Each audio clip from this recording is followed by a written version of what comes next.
My wife, a 35-year-old female, and I, a 34-year-old male, share a life together with our 3 kids. However, our marriage has been plagued by long-standing issues that came to a head at the close of 2021. As a result, we decided to separate briefly, but in 2022, we reunited with the condition of attending therapy every 2 weeks for a year. Regrettably, we only managed to sustain the therapy for about 3 to 4 months. Both of us harbored reservations about our therapist, and my wife expressed that she didn't find it beneficial. We mutually decided to discontinue the therapy and began working on our issues independently. The primary reasons behind our therapy were: A. My wife no longer felt any attraction towards me. B. She didn't want any physical contact from me, feeling repelled by my touch, which extended to hugs, kisses, cuddling, or any form of affection.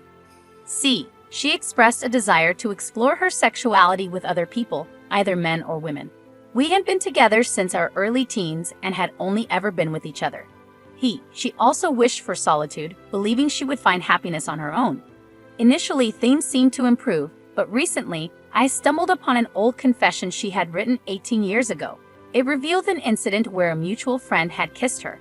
While that was supposed to be the entire story, the confession detailed how much she enjoyed the attention and even initiated a kiss with the friend in a separate room.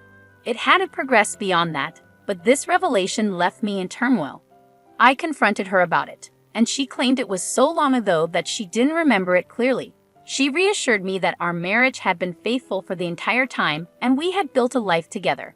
I accepted her explanation but acknowledged that it would take some time for me to process it. Despite this, I didn't believe our marriage was in jeopardy.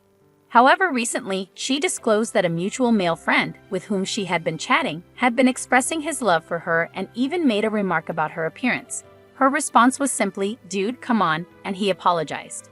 I was disheartened that she hadn't set clear boundaries earlier, especially when he suggested hanging out alone. On our special anniversary, my mood was somber.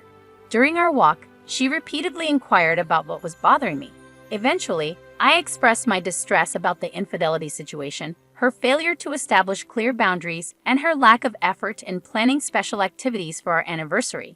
She became emotional and tearfully confessed her ongoing desire to explore her sexuality with other people, her enjoyment of the attention she received from other men, and her continued aversion to physical contact with me.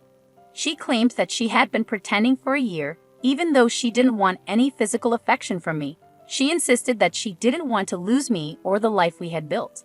As a result, we decided to return to therapy. However, after reflecting on the situation, I'm unsure if I want to continue. I feel like I might be just a safety net, waiting for her to decide between pursuing other relationships or being alone, and I don't believe it's fair for me to be a backup plan in our marriage. I expressed my apologies for the lengthy post, yet I felt it necessary to provide the complete context. Would I be unreasonable to consider a divorce, even though we had agreed to undergo therapy? Frankly, if a partner confessed to feeling repelled or disgusted by my touch, it would be a deal breaker for me. Add to that her desire to explore her sexuality with others. If she's inclined that way, she should pursue it in a different relationship. This situation is clearly causing you immense sadness, and I believe it's time for me to end this relationship. Possibly Zesty Close astutely observes that living with someone who finds the idea of touching me revolting is unbearable. Even if she changes her stance, I don't need justification to change my mind first. Alaufa sees her desire as wanting the comfort of a home, me, while not wanting to actually be with me. I become her backup plan. I won't fall for her declarations of love or proposals to try therapy again. Her actions show a lack of respect, which renders any love meaningless. Wei's insight echoes this sentiment. She's using me for stability, making her life easier. I deserve better, and she deserves to learn that the grass isn't always greener. The crown and anchors question lingers in my mind. Why am I still in this marriage when my wife finds me physically repulsive? It's time to face the truth that she has been dishonest for a long time. It's clear she's using me, and it's time to end this relationship. I edited my post to address some questions. We both share household responsibilities, including chores, taking care of the kids, and communicating about household tasks. I'm not a neglectful or apathetic husband who sits idly by while my wife watches the kids and takes care of the household. I've always been actively involved in our family life. However, One reason I wanted to discontinue therapy with our previous therapist was due to a concerning incident involving my wife's inappropriate messages with a coworker. While I was at work, I was fixing a backup phone that our kids use when I noticed these messages popping up. I confronted my wife about them, and she initially denied their existence, claiming she had already deleted them. It was only when I revealed that I had seen the messages on the other phone that she apologized and confessed, subsequently ceasing communication with the coworker. However, when I shared this incident with the therapist, she brushed it off and made me feel like it was my fault. I realized she was prioritizing my wife's interests over mine. Furthermore, my wife has always had validation issues, losing her sense of judgment when someone compliments her or gives her attention. Despite trying for 20 years to be enough for her, she seems to hold other people's comments in higher regard. Despite all of these challenges, I can't deny that I love my wife with all my heart. We share 3 children, and the thought of losing 50% of my time with them through shared custody is something I wish to avoid.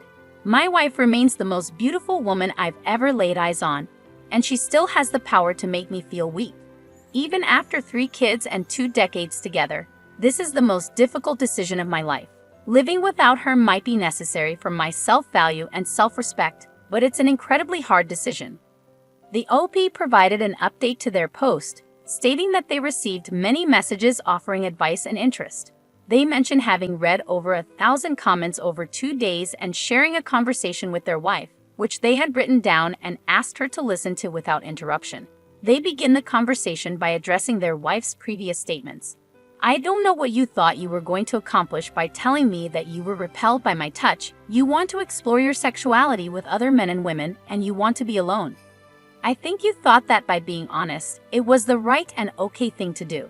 However, it just showed me how little respect you have for me. I don't believe you realize how insulting and disrespectful everything you said is. You don't consider my feelings at all. You seek validation from other men and never set any proper boundaries until I find out or a line has been crossed. I can't remember a time in 20 years where you've said, "Stop, this is inappropriate, and it shouldn't go any further." You allowed a mutual friend to tell you he loved you and liked your ass, and you weren't the one to stop the communication, he was. His therapist could tell the conversation was unhealthy, and I could see it too, but you couldn't. Either you don't respect me enough to put my feelings ahead of your own need for validation, or you simply don't care. I can't fix this, and you don't seem to want to fix this. I've been there for you for 20 years. My love for you has remained unwavering, my affection, my devotion. However, it's evident that you don't share the same sentiment. You believe you're missing out on something and hope that exploring that void in the arms of another person will fill it. But it won't. Instead, it will leave you utterly alone, our family gone, and be gone, because you think the grass might be greener on the other side.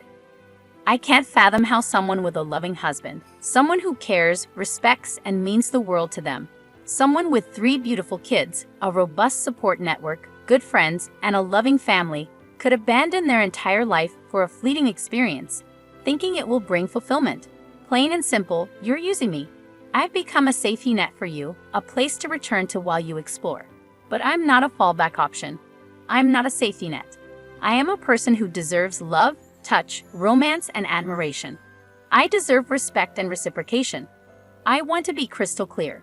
You not telling me about these issues and letting an entire year pass while I thought things were improving is a form of deceit. I'll be attending therapy by myself to understand why I've allowed such abuse and neglect from the person who was supposed to guard and protect me, the one I thought I'd share my life with forever. I'm not asking for a divorce right now, but things need to change. You must attend therapy by yourself. After 6 months of both of us being in therapy, we can consider couples therapy. During this time, you need to stop seeking validation from other men. I don't want to police your conversations, but daily interactions with single men are inappropriate until you can clearly define and enforce boundaries. If these boundaries are broken, you'll have to win me back. Woo me, make me fall in love with you again. I expect romance dates and affection in our daily lives. Rejecting romance because you don't like it and deciding that I don't deserve it is incredibly selfish. I won't accept an open marriage under any circumstances. Monogamy shouldn't be too much to ask. If it is a deal breaker for you, then we can divorce and you can pursue other relationships. I understand that my demands may seem firm, but I'm standing up for myself and what I deserve. I refuse to settle for just enough any longer. If anything I've expressed here leads you to decide it's time to end our relationship, we can move forward with a separation and initiate divorce proceedings. We'll sell the house and reach a mutual 50-50 custody agreement for our children. I want to emphasize that I have never and will never use our children to hurt you, and I am committed to co-parenting with you to the best of my abilities. Despite the stark tone of my words, I want to reiterate that I love you with all my heart and still wish to spend my entire life with you, watching our children grow up together.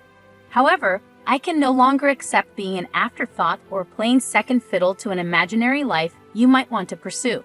Opie then provides an update, mentioning that one of the recurring things his wife has said in their conversations is her concern about not being enough for him. She feels unsure if she can meet his expectations of what a good, loving wife should be. This time, he reverses the statement, explaining that he knows he's not enough for her. They've had a conversation, and she has agreed to attend therapy as they work on their relationship. While Opie acknowledges that many, if not all, may think he should immediately pursue a divorce, he emphasizes his commitment to giving it his absolute all after 20 years of their relationship. He's unsure whether this effort will lead to a successful outcome, but expresses gratitude to everyone for helping him find the strength to stand up for himself. The update leaves him feeling somewhat flat. The commentator expresses their understanding of Opie's desire to try to salvage the relationship after 20 years, even though they personally find it challenging to believe that much will change.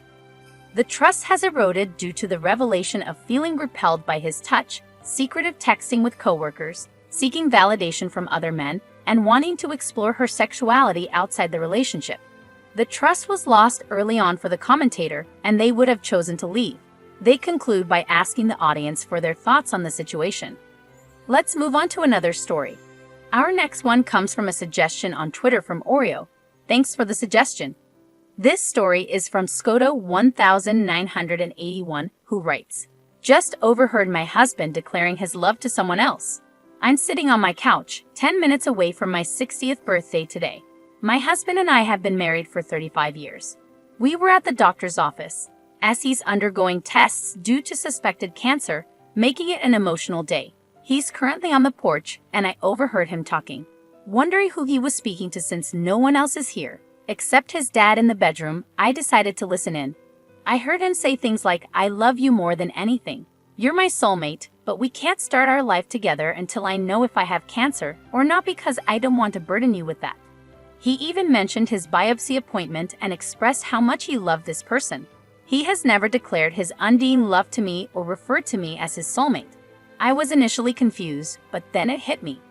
We currently take care of his 87-year-old dad, who lives with us. We have grown kids, some living nearby and others far away. I'm perplexed about how he plans to start his new life. Will he take his dad with him? Does he intend for me to leave? We have plans for trips and other things, and my head is spinning. I'm not entirely shocked though. 10 years ago, I stumbled upon his adult friend Finder profile.